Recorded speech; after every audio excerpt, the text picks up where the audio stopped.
Stop recording. All right, so today's podcast, I want to show a little bit about navigating pages on home screen and in the app drawer, and as well as give a demonstration of the Google Voice keyboard. I think the Google Voice keyboard is one of those reasons I actually ultimately switched to Android. I really like it. It compared to iOS, it just kills it.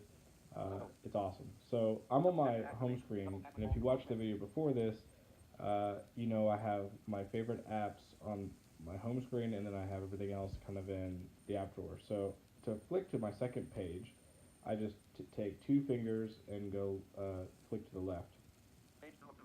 So page 202, and here I have apps like Bard, which is where I do my reading.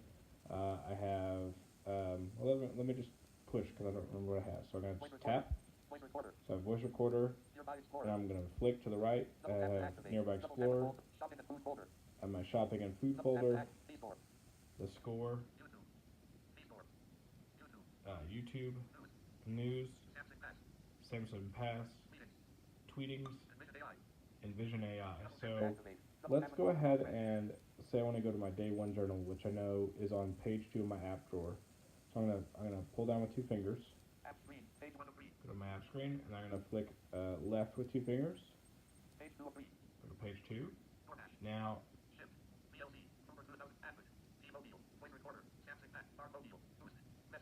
see.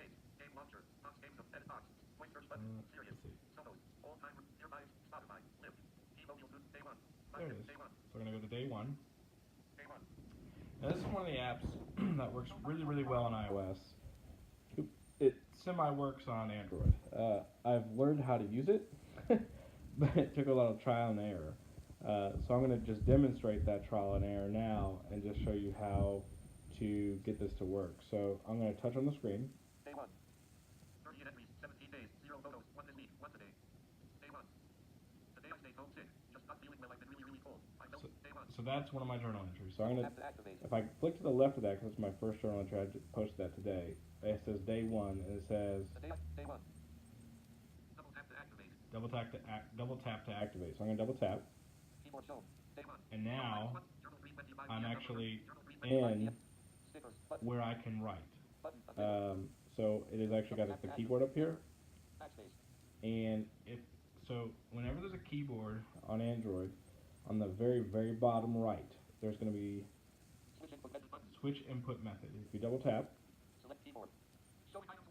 you can now see your other keyboards. Now I can make the Google Voice my default keyboard, but it doesn't make sense because there's sometimes I just need to write 3 letters or, just interact a little bit. So I don't necessarily want to make it my number one keyboard, but here it is in my. I got Google Voice typing. So if I double tap here, you're gonna hear it go. You're gonna hear it make the Google noise, the little beep sound, and then it's dictating anything I say. And I'm gonna just show you how good this is. I am writing an entry while doing a podcast on YouTube. I've recently started doing a podcast to demonstrate the accessibility on Android, period. So far, it's going really well. I love this dictation feature and think it's amazing! Exclamation mark. Tap to pause. So it says tap to pause, I just double tapped. And then if you go to the edit box, which is a little bit above the screen here. 3:25 p.m. number 13 Washburn Avenue, 72 degrees of drizzle.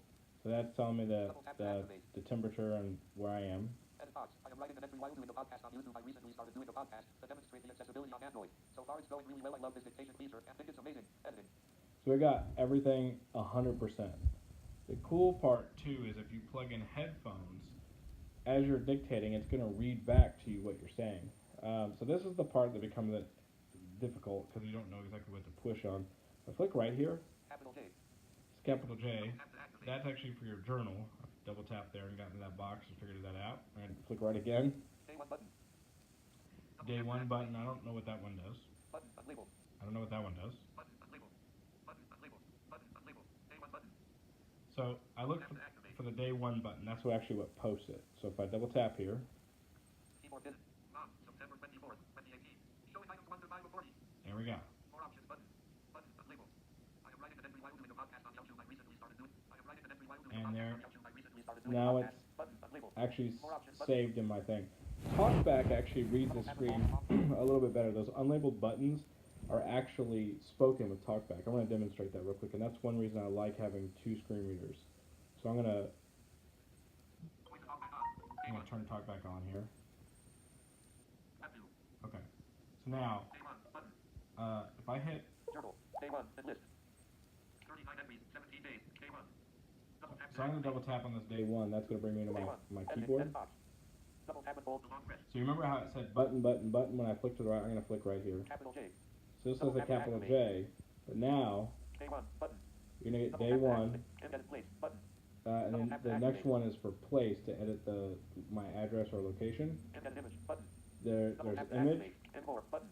or more. So those were not reading on Voice Assistant, but they are reading on TalkBack, and that's mainly because the newer TalkBack has it has a smart labeling system. I forget what they call it, to be honest, but it actually works pretty well. And one reason I like having both of them, because sometimes if I get into an app that Voice Assistant is just going button, button, button, I can always flip on TalkBack. The other thing I could do is I could label those with Voice Assistant or TalkBack for that matter. If I want to relabel them, I can, just like you can in iOS. So that kind of gives you a quick demo of the Google Assistant keyboard, Google Voice keyboard, sorry, and and just kind of using TalkBack and Voice Assistant in the two apps. Stop recording. Button.